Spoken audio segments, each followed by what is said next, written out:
Hello guys, it's me again, Ammar, and I'm back with another video. In today's video, it's gonna be a comparison between the Samsung 860 EVO 1TB version versus the Adata SP580 240GB version. So I googled about that. 2 hours later. So I googled about this drive. It was released in late 2016. So I'm really curious to see what the difference between the Samsung and this one. So before we start into this, don't forget to hit like, subscribe to the channel, and let's do this. Alright, so here it's just a normal unboxing. So yeah.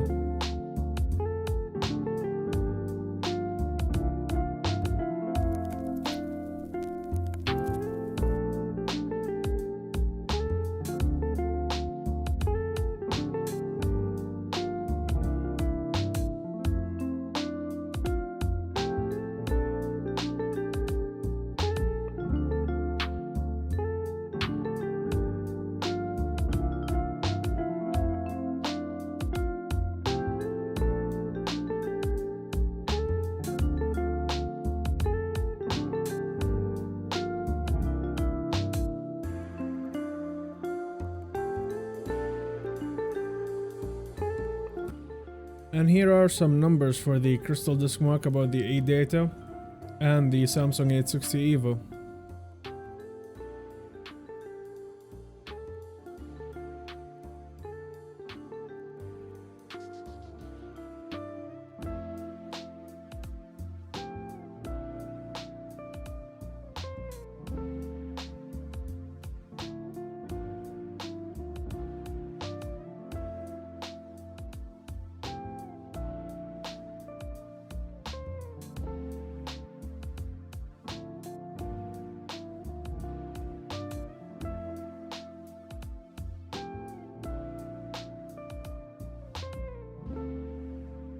Alright guys, so I'm back after the benchmarks. As you guys saw, it's a not bad drive honestly, but the thing is, I noticed like when you move around 100 plus gigabyte of data, the speed just drops after the 70 gigabyte mark. So as a gaming drive, it should be just fine, but for a guy who do like content creation, who move large chunk of files, then it might be a problem. So guys, don't forget to hit like, subscribe to the channel, and I'll see you in the next one.